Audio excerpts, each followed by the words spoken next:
Welcome to From the Desk, an official podcast of Bethel Community Church. My name is Solomon Wachpow, and this is Leonard Tavernelli. We get to serve as pastors here at Bethel. And Leonard, this past Sunday, you preached through Ecclesiastes 11, and then even the first part of 12. Mm-hmm. I'm always amazed at how much text you are able to make your way through, because this really could have been 3 sermons. Yeah, I hope that our people weren't, their heads spinning as we're going through. But yeah, really, we're at least 11:9 through 12:8 goes together, and so yeah, you could split it into 2, maybe even 3 messages. Yeah. But yeah, those go together clearly as it just starts talking to young man and in your youth. Remember God. Yeah.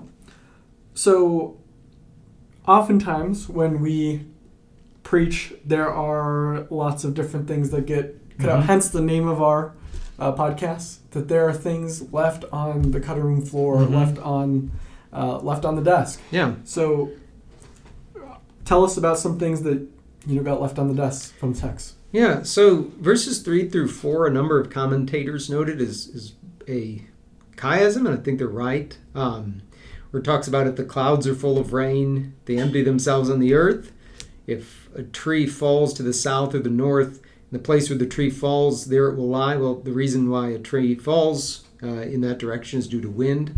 Then it says, he who observes the wind will not sow. So going with what was just stated, and then he who regards the clouds will not reap. So, regarding the clouds, of course, would be regarding the rain.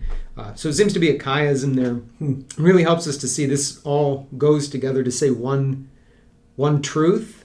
And it, as I talked about, has to do with, all right, there are just going to be things that are risky in life. If you're just always looking at the risks, then you'll never act. You won't sow, and you certainly, if you don't sow, you won't reap, is how life works. And then verses 9 and 10, I believe, is a chiasm as well. Can't say for certain, but it seems to be, and I tried to preach it that way without noting it. He says, rejoice, O young man, in your youth, and let your heart cheer you in the days of your youth. And then jumping down into verse 10, the end of verse 10, he says, for youth and the dawn of life are vanity. So talking about youth. Going back to chapter 11, verse 9, walk in the ways of your heart and the sight of your eyes. Then verse 10, remove vexation from your heart, put away pain from your body. And then he gets really to the point that he's driving at here, but know that for all these things, God will bring you into judgment. And so that seems to be the center at which he's driving there is God's going to judge you. So live doing what you want, enjoying what you're doing, obviously within the constraints, of God's judgment coming. Remove vexation from your body or from your heart, put away pain from your body. Youth isn't going to last.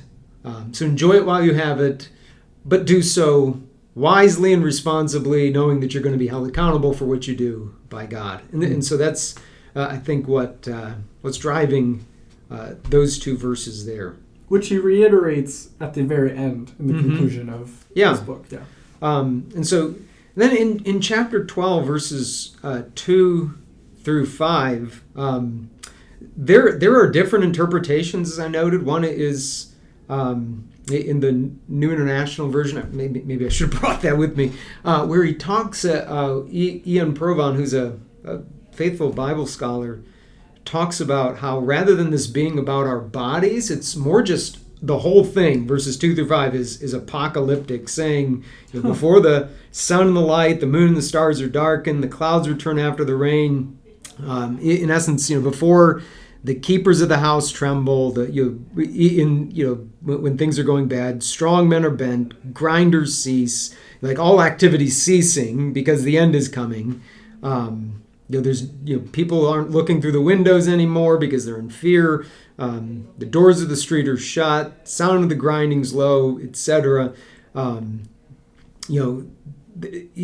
whole thing there is just getting at, okay, the end has come. I think that's not a bad interpretation, but I don't think it's the correct interpretation. I think the traditional way of seeing this as talking about our bodies wasting away is the correct way to interpret it. But as I mentioned in the sermon, if people have disagreements with that, this is just one of those passages where you have to say, okay, we're not 100% certain what he's getting at. And so we've got to give, thankfully there's, nobody's building doctrine on this passage. And so we just have to be generous with one another in interpreting it. Right. And that's one where even if that is what someone ends up landing, it's still a true doctrine, just maybe the wrong text. Right. Yeah. And so it's, we're looking at it and saying, okay, yeah, we can't be 100% sure exactly what he's saying here. That's why there's disagreements on this, but they're with people who are orthodox. Yeah. It's not like we're saying, this could be something that's completely different than what it says. No.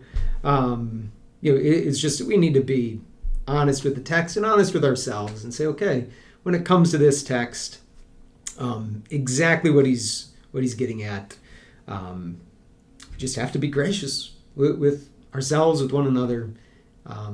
And sometimes you find that there's just going to be disagreements on the meaning of a text. Yeah. And since it's not something that we're saying, this isn't telling, this isn't something that somebody's saying, well, this might be teaching that, there are two gods or something. No, it's not. So we don't have to, get into fights and split churches over things like that. Yeah. No, I think that's helpful to remember, even as we're reading books with unfamiliar texts. Yeah. So in your sermon, as you were unpacking this passage for us, you were telling us, especially in the beginning portion where it talks about casting your bread upon the waters, basically not gambling. I think that was a helpful clarification. But there's a sense in which if you take no risks, if you never invest, if you never put effort out, if you never are putting yourself in a place of vulnerability to which you might fail, you won't actually do anything. Yeah. How, and you framed it, I think it was helpful. You mentioned the anxious generation, which is the term coined by Jonathan Haidt in his most recent book that he wrote. It's really helpful about this younger generation, how a lot of our young adults, especially younger men, are failing to launch, failing to meet the markers, what have traditionally been the markers of adulthood.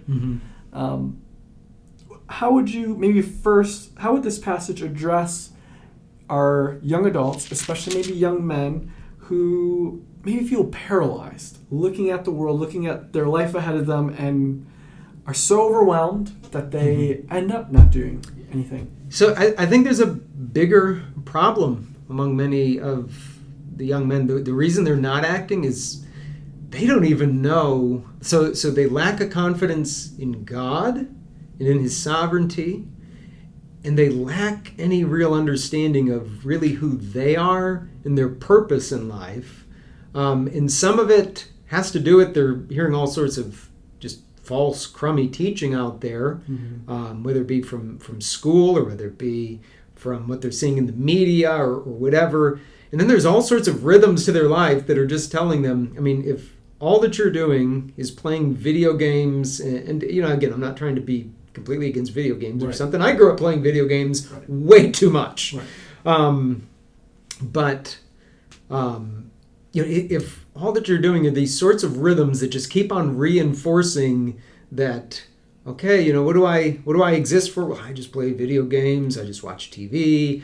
I'm just constantly on my cell phone, doing nothing. I can hardly talk to people because I don't have any real relationships. There just becomes this point at which you say, what do? I don't even know what to do. You're the shell of a person. Right. I don't even, I don't know what to do, and I'm afraid to do anything because I may do something wrong that really just makes things worse. That's where I would say as a society we have failed our young men and young women completely. And that's where we as church, we as Christians, have to take them and help continue to disciple them, to teach them. No, you can trust God. He's sovereign. We need to teach them, hey, you're created in the image of God. We're going to help you. We're going to teach you wisdom. Be willing to trust us. We've been through this. We've been there. I mean, we were young teenage boys before. We were, we've got many women in this church who can help young ladies. We've got to come alongside of them and really help and support them through this and care for their souls and prepare them for what's coming in life. And I think that's one of the first steps. And then it's really helping them to say, okay, yes, there's going to be risks. You can trust God.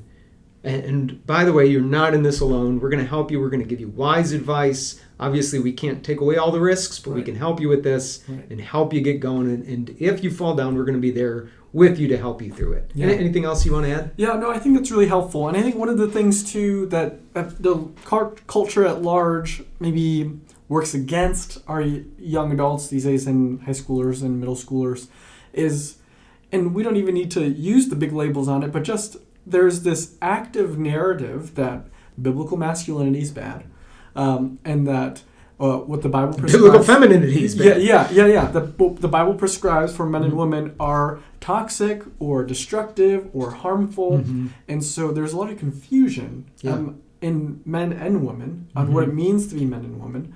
And then for young men to see that their maybe even innate sense of strength or ambition or desires are bad, then what you do is you turn to video games and action movies and AI chatbots, and you create this false veneer of it's a faux masculinity where you feel like you're accomplishing things, or with the access of pornography being so easy to feel like you are in intimate relationships. I think all these things, even in Jonathan Haidt's book, he points to this is what's destroying young men. Yeah, you end up with a Fight Club mentality. Yeah.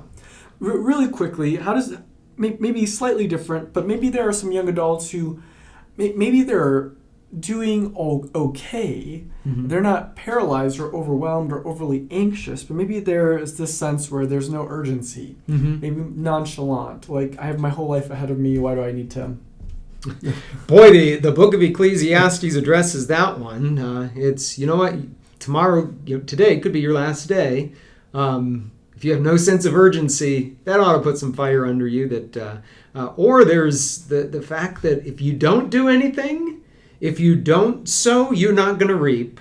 And so there should be this urgency of, okay, I want to eat.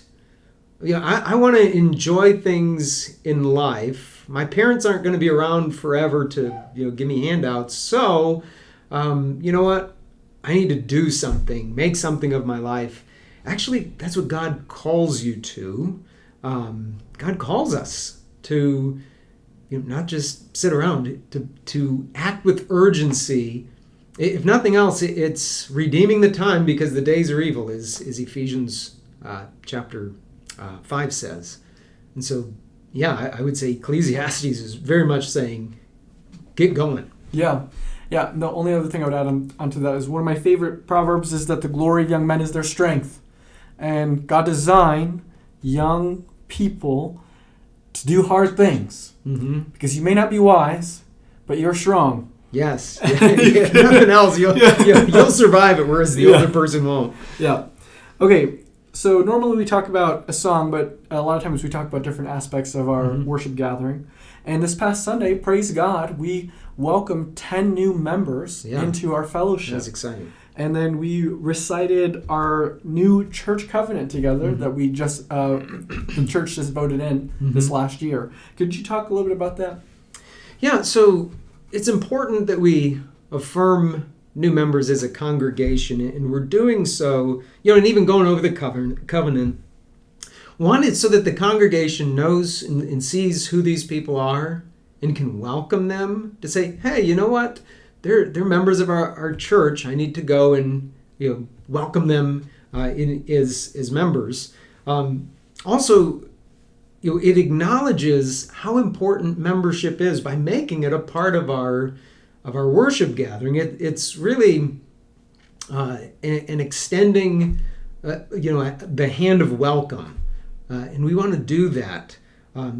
It also encourages others to take that step toward membership, or at least consider it, which is good because people ought to be considering, should I be a church member? And certainly the Bible says yes.